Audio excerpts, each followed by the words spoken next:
Darwin টেস্টে অস্ট্রেলিয়াকে 9 উইকেটে হারিয়ে ইতিহাস গড়ল বাংলাদেশ।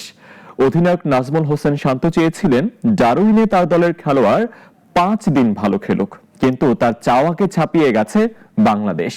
মাত্র 4 দিনেই 11তম সেশনেই অস্ট্রেলিয়ার মাটিতে অস্ট্রেলিয়াকে হারালো টাইগাররা। এ জয়ে বিশ্ব টেস্ট চ্যাম্পিয়নশিপের র্যাঙ্কিংয়েও সুসংবাদ পেয়েছে বাংলাদেশ। অস্ট্রেলিয়াকে তাদের মাটিতে হারানো ঠিক কতটা বড় কাজ, নিজেদের ইতিহাসে শ্রীলঙ্কা যা এখনো পারেনি ঠিক সেটাই করে ফেলল বাংলাদেশ। অধিনায়ক নাজমুল শান্তর চোখে তাই তো এই জয় বাংলাদেশের ক্রিকেট ইতিহাসে সবচেয়ে বড়।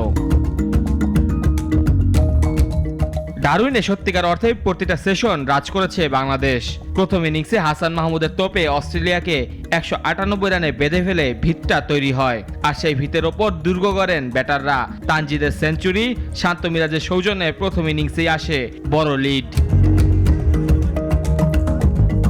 অস্ট্রেলিয়ার দ্বিতীয় ইনিংসে এবার বল হাতে মূর্তিমান আতঙ্ক হয়ে ওঠেন মেহেদী মিরাজ। 5 উইকেট আদায় করেছেন এই অলরাউন্ডার। তাতে চতুর্থ দিনে 284 রানে অল আউট হয় অজিরা। এতে বাংলাদেশের সামনে লক্ষ্য দাঁড়ায় মাত্র 57। প্রথম ইনিংসে সেঞ্চুরি হাঁকানো তানজিদ তামিম এবার ডাক মারলেন। তখনও হয়তো অনেকে দুর্ঘটনার শঙ্কা করছিলেন, তবে তেমন কিছু আর হতে দেননি সাদমান ইসলাম আর মুমিনুল হক। মাইটি অস্ট্রেলিয়ার ফেরার সব পথই যে বন্ধ হয়ে গেছে তাদের সামনে। জয়ের পথে সাদমানের সঙ্গে 53 রানের অবিচ্ছিন্ন জুটিতে মুমিনুল অপরাজিত ছিলেন 30 রানে। সাদমানের নামের পাশে অপরাজিত 25।